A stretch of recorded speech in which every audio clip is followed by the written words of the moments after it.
নমস্কার বন্ধুরা, নতুন ভিডিওতে আপনাদেরকে স্বাগত জানাই। ভিডিওটা যতই হোক দুদিন আগেকার হয়ে গেছে, মানে একদিন আগেকার হয়ে গেছে। তো মামান সোনার বার্থডে ছিল, সন্ধ্যেবেলার কেক কাটিংয়ের ভিডিওটা আপনাদের সাথে শেয়ার করতে পারিনি, একটু লেট হয়ে গেছে। তো আমরা সব রেডি হয়ে কেক কাটিং শুরু করে দিয়েছি। এই যে কেক কাটিংয়ের পর্ব চলছে সন্ধ্যাবেলা না, যাই হোক একটু লেট হয়ে গেছিলো তো কেক কাটিংটা করতে। কেক কাটিং কমপ্লিট হয়ে গেছে, এবার কেক খাওয়া দাওয়ার পর্ব চলবে আর কি। বুনুকে খাওয়াচ্ছে দাদা আবার সবাইকে খাওয়াচ্ছে, ভাই বোনুদের খাওয়ানোর পর আমাদের একটু ফটো সেশন চলবে, ফটো তোলার পালা চলবে আর কি। তো এরপর আমরা ফটো তুলবো বলে সব রেডি হয়ে যাচ্ছি। এরপর আমরা ভিডিও করবার ফটো তুলবো, তো সেগুলো আপনাদের সাথে শেয়ার করলাম। ভালো লাগলে অবশ্যই লাইক কমেন্ট একটা শেয়ার করবেন।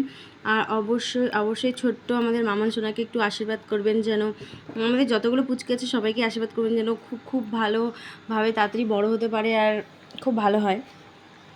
তো এই যে ঠাম্মু দুই নাতনি, আর এই যে দুই ঠাম্মু দুই নাতনি, এই যে আমরা তিনজন মামান সোনাকে নিয়ে ফটো তুলছি। এই যে আমরা সবাই মিলে ফটো তুললাম। ফটো তোলার পর এরপর আমাদের কিছুক্ষণ কেক খাওয়া দাওয়ার পর্বের পর আমাদের হয়ে যাবে শুরু খাওয়া দাওয়ার পর্ব। এই যে আমাদের দুই বুনু আর এই যে পিপি আর এক পিপি ছিল, এই যে দাদাকে কেক খাওয়াচ্ছে। এরপর আমাদের কি কি রান্না হয়েছে দেখাচ্ছি। রাইস হয়েছে, চিকেন হয়েছে, চিলি চিকেন হয়েছে, আর হয়েছে আলুর দম হয়েছে, আর কিছু হয়নি। এরপর আমাদের খাওয়া দাওয়া স্টার্টিং হয়ে গেছে। তো আমরা খাওয়া দাওয়া করছি, আমরা তাড়াতাড়ি বাড়ি যাব বলে। তো ভিডিওটি যদি ভালো লেগে থাকে অবশ্যই লাইক কমেন্ট শেয়ার করবেন। Tata bye bye.